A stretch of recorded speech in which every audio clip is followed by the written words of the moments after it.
আগামী বছর দক্ষিণ আফ্রিকা, জিম্বাবুয়ে ও নামিবিয়ায় অনুষ্ঠিত হবে 50 ওভারের বিশ্বকাপ। সরাসরি সেই টুর্নামেন্টে জায়গা নিশ্চিত করতে হলে র্যাঙ্কিংয়ে অন্তত শীর্ষ 8-এ থাকতে হবে বাংলাদেশ দলকে। বর্তমানে বাংলাদেশের অবস্থান 10 নম্বরে। দ্বিপাক্ষিক সিরিজে অংশ নিতে বাংলাদেশে এসেছে পাকিস্তান ক্রিকেট দল। বুধবার থেকে মিরপুর শেরেবাংলা জাতীয় ক্রিকেট স্টেডিয়ামে শুরু হবে 3 ম্যাচের ওয়ানডে সিরিজ। আসন্ন এই সিরিজে নান্দনিক পারফরম্যান্সের মাধ্যমে বিশ্বকাপের মূল পর্বে খেলার যোগ্যতা অর্জন করতে চায় বাংলাদেশ দল। মিরপুরে এই সিরিজ শুরু হওয়ার আগে সোমবার সংবাদ সম্মেলনে বাংলাদেশ দলের প্রধান কোচ ফিল সিমন জানান, দলের মূল লক্ষ্য শুধু 8 নম্বরে উঠে সরাসরি বিশ্বকাপে জায়গা নিশ্চিত করা নয়, বরং র্যাঙ্কিংয়ে আরও উপরে ওঠা।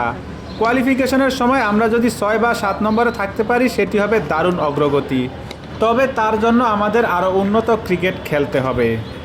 সর্বশেষ 2015 সালে ঢাকায় হওয়া ওয়ানডে সিরিজে পাকিস্তানকে 3-0 ব্যবধানে বাংলা ওয়াশ করেছিল বাংলাদেশ। এবারও ভালো ফলের আশায় থাকলেও প্রতিপক্ষের শক্তির কথা মনে করিয়ে দিলেন সিমন্স। র্যাঙ্কিংয়ের 4 নম্বরে থাকা পাকিস্তান দলে এবারের অধিনায়ক শাহিন শাহ আফ্রিদির নেতৃত্বে বেশ কয়েকজন নতুন মুখও রয়েছে, যাদের এখনও ওয়ানডে অভিষেক হয়নি। সিমন্স বলেন, পাকিস্তান সবসময় প্রতিভাবান খেলোয়াড় তৈরি করে, তাই নতুন হলেও তারা বিপজ্জনক হবে। তাছাড়া তারা আগের ফলের পুনরাবৃত্তি হতে দিতে চাইবে না এবং সিরিজে শক্তভাবে ঘুরে দাঁড়ানোর চেষ্টা করবে।